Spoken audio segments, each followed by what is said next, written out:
I only just found out last year, so I guess I'm still learning what triggers me, but it was a huge aha Well, moment. first of all, congratulations. Because most people go, "Oh my God, I've been diagnosed with ADHD," and I'm like, "Welcome to the club." Are you kidding me? ADHD is one of the most common traits of self-made millionaires and billionaires. Who've come from nothing, not Like it. inherited wealth.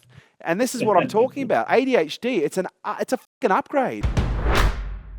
How do you stay consistent with your ADHD? For me, the way that I stay consistent with my ADHD is here's what I've learned. The more I know about myself, the easier it is to work with myself. The more I know about Mm. Claire, the easier it is to work with Claire. The more I know about anyone in my organization, the easier it is for me to work with them because I know what their values are and then I know how to talk to them in a way that is going to engage them.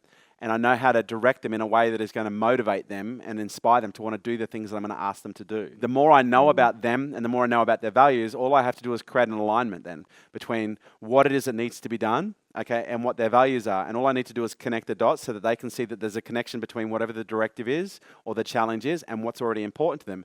And then as a natural consequence, they remain consistent. They remain motivated. They remain inspired and aligned to do what has been asked of them. And so the way that I remain consistent myself, and again, this is a big one for me because I'm still very ADHD. There's a few things that I have to do. First of all, I have to be aware of what are the things that really amplify my ADHD. Now, one of the things that really amplifies my ADHD is scroll holes. So if I spend too much time on my phone, my ADHD starts getting ravaged. It starts becoming unsatiable. It starts all of a sudden, it just starts going fucking nuts. And because ADHD and my addictive patterns are very intrinsically linked. Whenever my ADHD is triggered, so are my addictive patterns. And I can tell by the Yep. look on your face you can relate to that. And I'm sure many people who have ADHD symptoms can understand that as well. And so for me, the way I remain consistent is by being very careful as to how conscious I am of whether or not I'm consciously or unconsciously activating aspects of my ADHD. If I spend too much time on my telephone, it'll activate my ADHD and then my addictive patterns will kick off. And so when my addictive patterns are kicked off, I want to distract myself from being flighty. And so I'm looking for ways to down-regulate my system because when my ADHD is triggered, I'm upregulated, okay? I start feeling greater levels of anxiety. I start feeling greater levels of tension. And so my first response is I want to down-regulate, okay? And what's an easy way to down-regulate? Well, it can be drinking a glass of alcohol. It can be going for a walk on a beach. It can be, meditating. And so for me, what I have to be very conscious of is choosing healthy strategies to down-regulate that don't amplify and re-engage the ADHD symptoms. So for me, first of all, I know myself well enough to know what are the things that trigger my ADHD, because to me, I've discovered my ADHD can be active and inactive. Okay, there are times where my ADHD is more active than others, but it's always underlying and present, much like an addiction pattern, usually is. And ADHD and addiction are very strongly correlated for a whole range of reasons.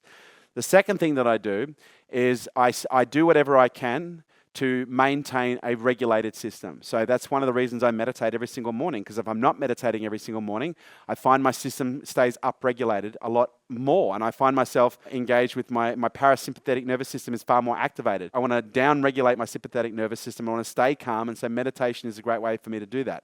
I avoid stimulants. Caffeine, as much as I enjoy the taste of coffee and I enjoy that tiny little buzz, I can't do it, okay, because it triggers me and it upregulates my system, okay, and then I find myself being more compulsive and more impulsive and trying to maintain and manage impulse control. The third thing I do is I make sure something I don't enjoy. I'm like a squirrel that is surrounded by fireworks. I'm constantly looking every which way except for the direction that I should be looking.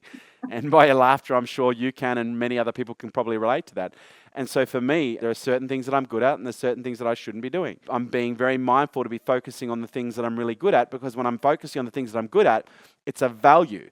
It's a very intrinsically related and connected and aligned with a value system, which is a neurological pathway, a neurological network within my brain that will maintain attention. This is the thing with ADHD. It's not that we have a deficit syndrome, which is we're highly sensitive to boredom. We have a much lower threshold to boredom than everybody else.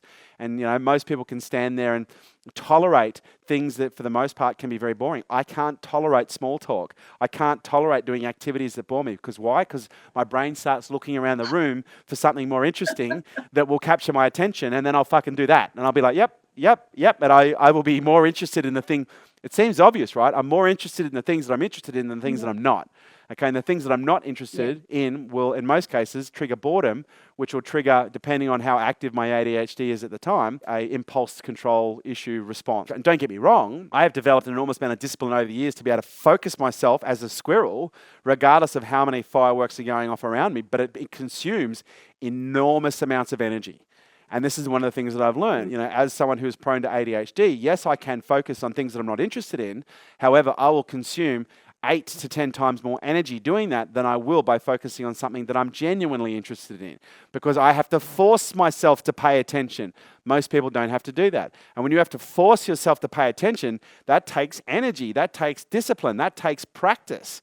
Okay, but it's not a native behavior. And when we engage in behaviors that aren't native, we consume more energy. We deplete our reserves a lot quicker. And so for me, it's really important to be focusing on things that I'm really interested in.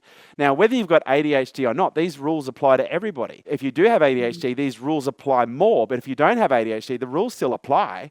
Okay, because for those of you who don't have ADHD, you'll still burn more energy paying attention to things that you're not interested in than you will otherwise. You just probably won't burn as much as what I might or someone like yourself might, in those situations. I only just found out last year, so I guess I'm still learning what triggers me, but it was a huge aha moment. First of all, congratulations. Because most people go, "Oh my God, I've been diagnosed with ADHD," and I'm like, welcome to the club. Are you kidding me? ADHD is one of the most common traits of self-made millionaires and billionaires, who've come from nothing, not inherited wealth. And this is what I'm talking about. ADHD, it's a fucking upgrade. You can process multiple concepts at any one time. Most people are in one conversation. You're listening to 4 or 5 fucking conversations around you. Okay? And that's a gift. I can sit at a fucking dinner table and I can listen to the conversations going to the dinner table, but I can also tell you what's going on in every table that's within earshot. Okay, and it makes for an incredible opportunity of observation, and that for me is a gift, so embrace it, learn. It's like a superpower. If you don't know how to use it, it feels like a deficit, but when you know how to use it, it's not a deficit anymore, okay? It's now an addition, it's now an upgrade. It should be an attention upgrade condition, not an attention deficit condition.